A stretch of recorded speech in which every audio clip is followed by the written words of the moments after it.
Get me Will Trent. ABC Tuesday. I don't even know where he is. Will Trent is back. You thought you could hide forever? Time to come home. The series that's being called one of the best network procedurals. We're going to solve this case. Featuring new cast member Gina Rodriguez. I'm a prosecutor. We deal in truth and facts. Maybe everybody should try that, huh? Will Trent, the 2-part season premiere, begins Tuesday on ABC and stream on Hulu.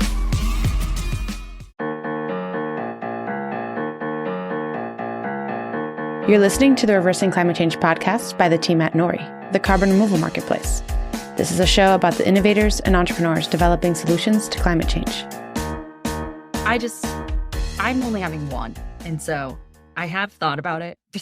Then in the end, I'm like, yeah, but that's really hard. This is Jada Dormaier, supply account manager at Nori, and I'm Ross Kenyon, co-founder of Nori and director of creative and marketing here, discussing which Nordic country to live in where you could have a child every 2 years and theoretically never go back to your job ever again. And does the math work or does it not? I think we determined that on net, it would still be harder to just keep having children at that rate. Is that where we landed on that? I think so, but it's really good to really balance it out. And I think it deserves more thought. It's a perfect Ross, do you want me to just be your co-host from now on, or are you asking we can me be talking about this all the time? You know I can't say no. Super imposing and rude, Jada. Just say you'll think about it. I'll think about it. No, it's great having you here. I really wanted you to come back on because you come from the agricultural world. You grew up in it. You worked in it. You're here at Nori. You're continuing it. This sort of like high-tech ag link. I don't know. You're probably, are you not the closest person on the team to ag? Is there anyone who even is closer to it? Can anyone give you a run for your money? You know what? I don't think anyone can at this point. There has been people that could, but honestly, I think I was always the only one that had grown up on a farm. But definitely, I think there were other people that could give me a little bit of a run for my money. But you're right. I grew up on a farm. I worked as a crop insurance agent before coming to Nori. And I'm really focused on relationship building with farmers. And so I really enjoy that piece of my job. And today we wanted to sort of go back to basics. Radhika Mulgavkar and I did a show recently where we asked, what is carbon removal? Because some of these shows, they get pretty esoteric. We're talking about inside baseball, companies, methodologies, techniques for removing carbon. We might even have molecular name drops here of molecules. That's kind of spooky for new people. And in the same way, regenerative agriculture, people say it all the time. What do they mean by it? What is it for? Why is it important? We want to just start over, reintroduce it, and then we'll have an episode, Jada, that we can just point to and say, start here. This is the first one you should listen to. I think that's great. I think it's great too. Unfortunately, that puts you in the hot seat though, since you are the closest one to it. What even is regenerative agriculture? And good luck, because there's probably an infinite number of ways to answer that question. Yeah, I'm glad you asked me that. But you're right. There's very many ways to answer that. But I would say that regenerative agriculture is the practice of replenishing the soil instead of depleting it. So that could be using practices like cover crops, reducing your tillage, making as little soil disturbance as possible, adding perennials so there's longer growing seasons. And by doing that, you're increasing soil organic carbon, you're increasing the organic matter in your soil, and you're getting some co-benefits from that. So your soil is able to hold water better, and there's a lot more biodiversity within the soil. So there's a lot of things that you could do. People talk about regenerative grazing and grasslands. And so a lot of those things kind of fall within regenerative agriculture category. No simple question to answer here. And I have so many follow-up questions. Which way do I want to go first? Maybe we should contrast it with how agriculture is quote unquote conventionally practiced. A farm that is not farming regeneratively and yet is a bigger operation. What kinds of practices might they be doing? What are they thinking about when they're growing? And then we can contrast that with a more regenerative mindset. Yeah. So modern agriculture, I think everybody kind of thinks of like a really big farm and they're growing one or two crops. Um, and and that actually is like pretty short growing season. So maybe they'll plant in the spring and harvest in the fall. And then for the winter, there's just bare ground. And then they're also maybe intensively tilling or doing some sort of tilling that's really disrupting the soil and taking all of the organic matter off of the soil and not incorporating it back Why into the even bother soil. doing that though? Because the way that you're describing this makes it sound like no one would in their right mind would ever do this. But there's a rationale behind why someone would want to till the soil and turn it over, right? Yeah, and I think it really came from when we started like specializing in monocrops and also wanting to produce like mass amounts of food in one area. And so you can handle like weed control and some of those things a lot easier. Like if you're not putting on herbicides and you're not like if you're starting to put on cover crops and things like that, maybe you're not focusing on weed control. And so sometimes weeds can overtake your crops or something like that. And so when we started specializing in monocropping and wanted to produce mass amounts of food, it maybe made sense to do some of this, but it actually is depleting our soil and just making dirt that doesn't really it can't hold all of the nutrients that crops actually need to thrive. One of the other ways I've heard it put is that when you till the soil, you're making a lot of the good carbon content in the soil of bioavailable to those crops that you want to grow, but it also releases a huge amount of it too. So it's like a hit of the good stuff, but a good chunk of it just evaporates into the air and is in the atmosphere all of a sudden. Is that a correct way to understand it? Yeah, and I think it's good to note, like, there's always gonna be some carbon releases, but we want to make sure that we are, like, keeping the soil covered and keeping as much of it in the soil as we can. So, even when you are practicing regenerative agriculture, there's gonna be, like, some variation of carbon staying in the soil and leaving the soil, but we want to, like, find the balance where we're keeping the most of it stored in the soil. So conventional agriculture is using a more intensive tillage system. Obviously, there's some nuance here too, where some strip tilling, but it's like a very Yeah. specific kind and it's less invasive. Or I mean, no till is sort of the gold standard, I think, for a lot of regenerative farmers too. I'm sure there's some nuance here too, where some amount is good and maybe they can thread the needle. Yeah, I think that, there is, like, a range of different tillage types. So, like, intensive till is a really, really deep tillage. And then there is kind of like a scale that there's less and less tillage that goes up to no till. Mm. Some people, of course, you do strip till, and some of those things are just like reincorporating the organic matter back into the soil instead of just taking it all off and going so far into the ground. So there are benefits to doing some of those things. And then also, like, changing your practice costs a lot of money too. So sometimes maybe you're not going to go as extreme if it costs a lot of money. And, farmer input costs are like really high. As everybody knows right now, costs are high for multiple industries. But I think in farming, we don't realize that their input costs are they have to pay for gas, they have to pay for seeds, they have to pay for this equipment, and their prices are pretty low too. So some of those, I think all of those things come into play to decide like whether or not to do what practice. Mm. What are some other differences here between how farmers might farm conventionally versus regeneratively? What do we even get to so far? There's cover crops, there's tillage. I imagine there's some amount of complexity of rotation or something like that is probably in the mix here. What else is there? Yeah, so increasing the diversity of the crops you use, adding perennials so that we're keeping that soil covered. Like people add cover crops in the fall, and then you have ground cover through the winter.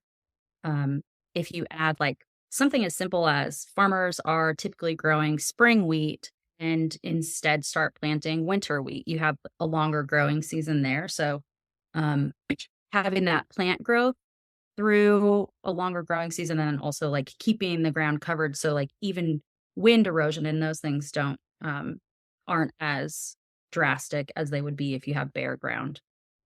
You're feeding And those then, microbes in the soil, essentially. yeah, yeah. For nori, we also consider things like adding organic matter.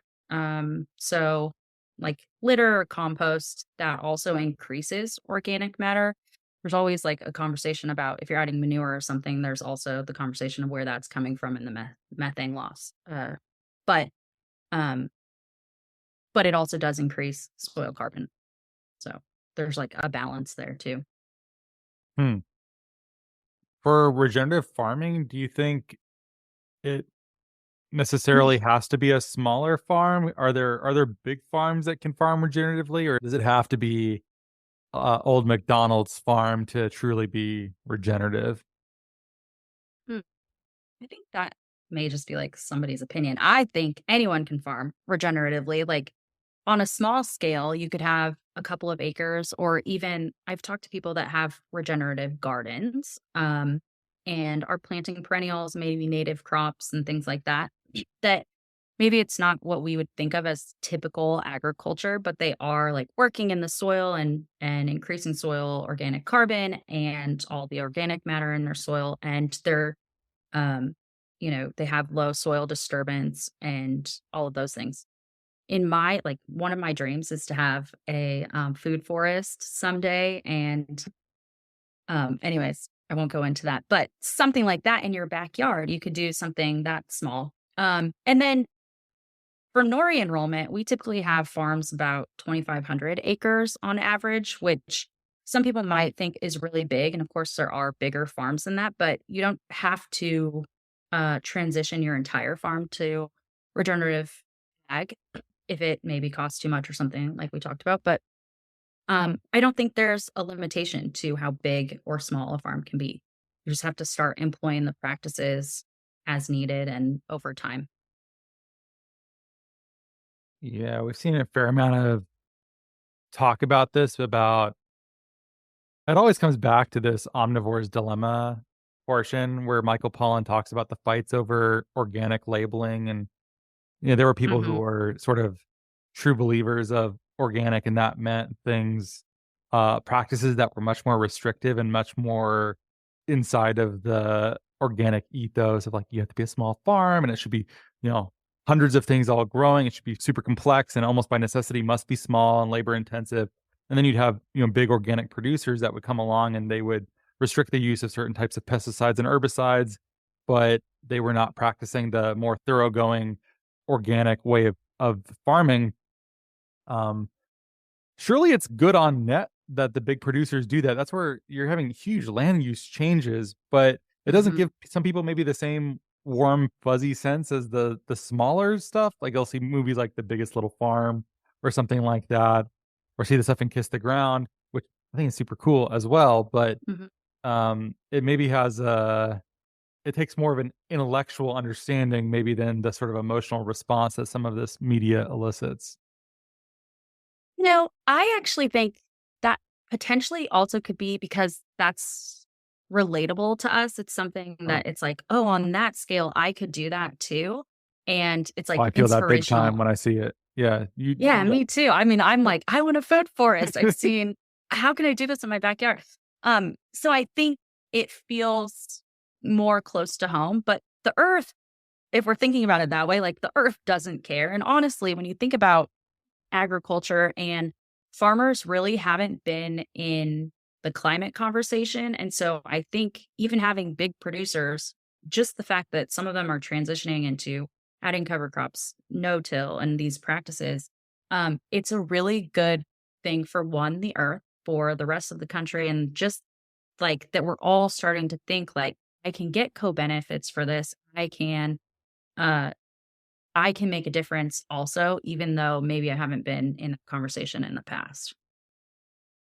What do you think the potential is for farmland to become farmed regeneratively? Is this something that could have a huge impact? Is it overstated in how people understand it? How important do you think the change in agriculture could be? Mm. I think that it could be really good, but it kind of goes back to that having um, multiple more having more people at the table, and determining like how to do it and what the easiest way to do it is. And then there's a lot of mindset that needs to change from how things have always been done. And really, things haven't always been done in this modern farming way. It's just that in the last, however many years of our lifetimes, that's what we're used to. And so it seems like if something isn't broke, then we don't need to fix it. But that mindset has to change. Something is broken. Yes, we can produce a lot of food. Yes, we're feeding people, but an easier way, there's a better way to do it. And you do see co-benefits from over time. And so I think there's just like a mindset shift that has to happen. And I think it could have a huge impact, but I don't know like how long that mindset shift takes to get to that point. But imagine if like some of these huge farms did go completely regenerative, like that would be huge for at least carbon storage. I think when I think of like individual people being inspired by some of those things that they saw, and then we're all starting these little plots of farms or like producing your own food, and also maybe like digging up your lawn and making a food forest. And some of the co-benefits for that would be like you're producing your own food and you're getting you're also storing carbon and doing some of these things on your own. And I think that's really the way that we have to build it up. Yeah, I think it's really inspiring to see our work, not to pat ourselves on the back, but everyone who's working on soil carbon this is really important work. And if we don't have soil as a carbon sink for the planet, the numbers start looking real scary. It puts pressure on everything else to a huge extent. I think people sometimes lose track of, hey, we really need to make soil work. We really need to make natural carbon sinks work, or the pressure on DAC is going to be enormous. And probably I don't think we'll be able to get there in time. I don't even like saying that sentence. That made me feel icky to say.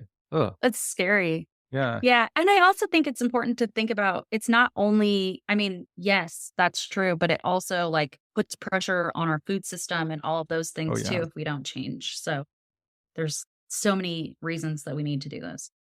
One of the things that I really loved when we talked to Will Harris was about how regenerative ag can rehabilitate some of these towns that a lot of small towns in America have emptied out with industrial ag, where there's just machines have replaced people.